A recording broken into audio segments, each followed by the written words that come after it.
shaking. The subwoofers are way over on the other side of the room. So let's show you where they are. Subwoofers are way over here. Holy cow. That is crazy.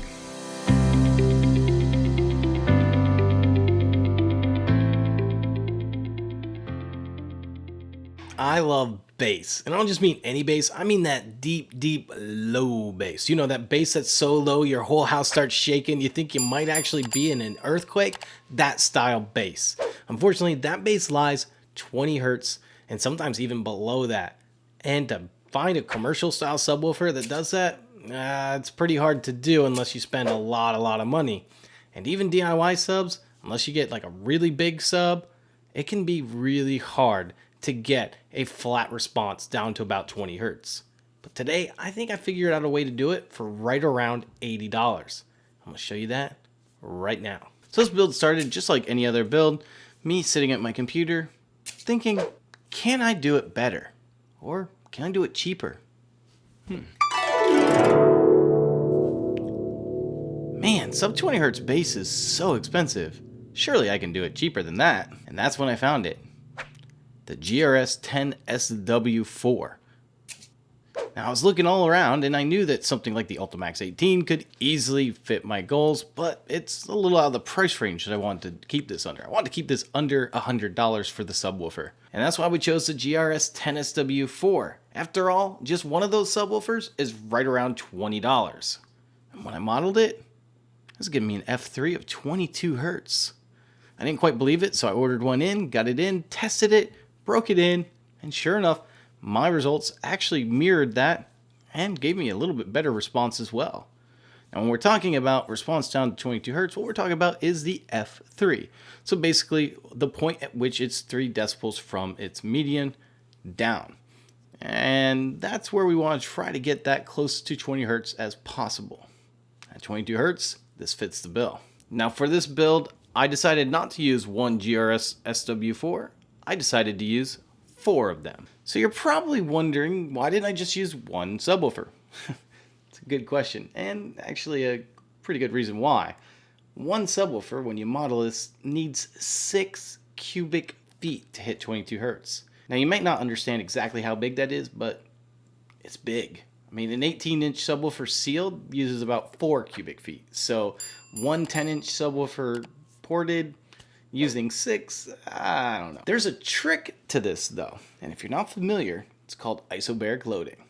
Now isobaric loading, what you do is you take 2 of the same subwoofers and you wire them together to act as one subwoofer. There's a couple different ways to do this. I chose the clamshell method. Basically, you're going to take your subwoofers and face them face to face. You're going to wire them out of phase, and what happens is when that signal goes, since they're out of phase, one of the subwoofers is going to be pushing while one is pulling, and they'll keep going in the same direction, acting as one particular subwoofer. This gives you more power handling and decreases the box size by half, and that's what we really wanted to do. So now that one 10-inch subwoofer, we can put 2 10-inch subwoofers in and only use 3 cubic feet. However, there was still one more problem that I had to work out, and that's the fact that the impedance of the subwoofer also changes when we add another subwoofer. So a typical subwoofer is 4 ohms. My amplifier is 4 ohms. That's perfect. However, when we add the second subwoofer, that means we either have to double or have the impedance. Now, if we double the impedance, that gives us 8 ohms. If we have it, that gives us 2 ohms. So what's the problem? Well, my amplifier that I have can't handle 2 ohms. And at 8 ohms, I'm only using about half the power that I would be if I could push 4 ohms. So I could get a different amplifier, but since this is a budget build, I want to use what I have on hand. And honestly, it's much cheaper just to buy 2 more subwoofers. Heck, I mean, when you're looking at subwoofers this cheap, it's so much cheaper to add subwoofers than it is amplifiers. And this will allow me to utilize the whole 6 cubic feet while still tuning it flat to 22 hertz. And of course, utilize that amplifier that I have on hand. A win-win for everyone. So I of course had to build this. I mean, it's only $80, especially since I already had the amplifier. And so I did build it. The build video footage really didn't come out. That's why you're not really seeing that. But you're going to go ahead and see the final project. You can tell that there's 2 3-inch ports there, I did brace the inside of this, and then of course I had the amplifier cut out on one side. It does look a little bit weird because you can see the magnets in the back of the subwoofer when you're used to seeing the cone of the subwoofer. In this type of build, you're not going to see the cone of the subwoofer. You're just going to see that back. Now, to some people, that might be off-putting, especially with the GRS, when really the back end is nothing special to look at.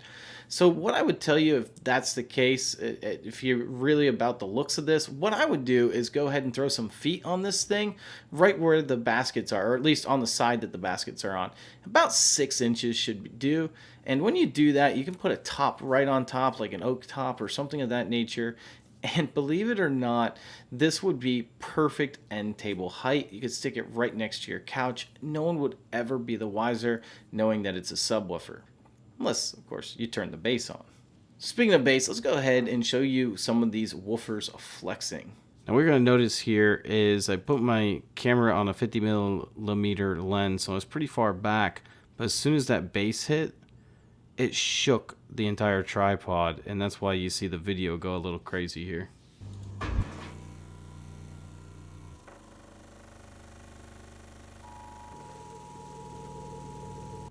And here's a few shots of it just doing a 20 hertz test tone. It's just fun to see it move from the backside especially. It's a view that you just don't typically get, so kind of cool to see.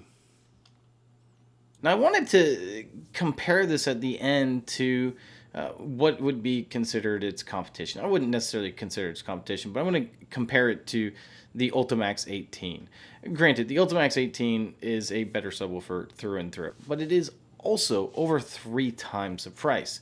So how does it stack up to something like that, at least spec-wise? Let's go ahead and take a look. Now, the Ultimax 18 does take more wattage. It looks like the Ultimax 18 will take about 1,000 watts before it hits its mechanical limits, and the GRS are supposed to be able to take around 480 according to WinISD.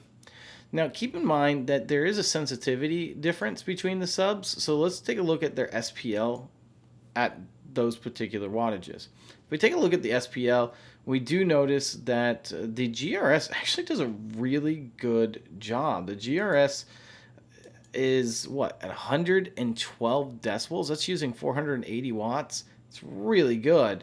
And the Ultimax 18, and you can tell it's flat all the way down. You know, you got an F3 of about 22 hertz. It's crazy. It's really good. And your Ultimax 18, it does have a better F3, and it does have kind of a rise in the 30 hertz, which gives you around 118 decibels. But I would say for a third of the price, you're getting 112 decibels at the 20 hertz range. That's really good. And as far as I'm concerned, I can't think of another budget subwoofer that can do that. Now, here's the truth of the matter, though. If you're buying and building a budget subwoofer for $80 that can get you down to 22 hertz, you may not be using 500 watts. You're probably going to be using something closer to 250 or 125. The crazy thing is, even at those wattages, this subwoofer can still hit over 100 decibels. It's pretty impressive when you think about it. Honestly, to build something like this would be significantly cheaper than doing something like an Ultimax 18. That's not to say that you're going to get the same sound quality. Keep in mind, temper your expectations. These still are going to be a little bit noisier than other subwoofers. They're still relatively inexpensive in their motor structures and everything else, so they're very basic. But if you're really after that low, deep low bass, I think these can get you there. Well, I know they can get you there, and I think they can do a really good job at it. So if you're interested, go and check out my website. I'm going to go ahead and have the plans on there, and go ahead and join the forum, talk to us. Now, if you guys love sound, love subwoofers, love car audio and home audio, check out Sound Advice Mondays at 7 p.m. with me, Hi-Fi Vega, and DIY Audio Guy. All right, guys. That's all I have for today. If you have any questions, any comments, any concerns, throw them down in the comment section. You know what to do.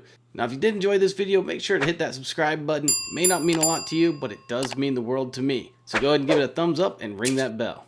All right, guys, this is Toyd's DIY Audio, and I'm out to go build something else. Actually, I want to build a subwoofer. Smaller one this time, but it'll be a subwoofer. Maybe a guitar amplifier? Yeah, I think those all sound good. While I'm at it, maybe I'll do some upgrades to the dynos. Who knows? I'm going to be building something though, so make sure to hit that subscribe button so you see some pretty cool stuff. Also, if you haven't yet, check out Sound Advice. It's on Mondays at 7 p.m. So go ahead and check it out. Me, DIY Audio Guy, and Hi-Fi Vega, we hit the streets. Actually, we don't hit the streets. We hit the computers, and we get on and just do a really cool podcast. If you can't make it Mondays at 7, you can catch it later on YouTube or on SoundCloud. Or really, actually, any podcast that you listen to. We're on all the major podcasts, so wherever you want to listen to us, you should be able to catch us there. This week, yeah, I'm excited. I'll see you guys there. Am I rambling? I feel like I'm rambling. Am I rambling? Yeah, I am rambling. Okay. I'm rambling.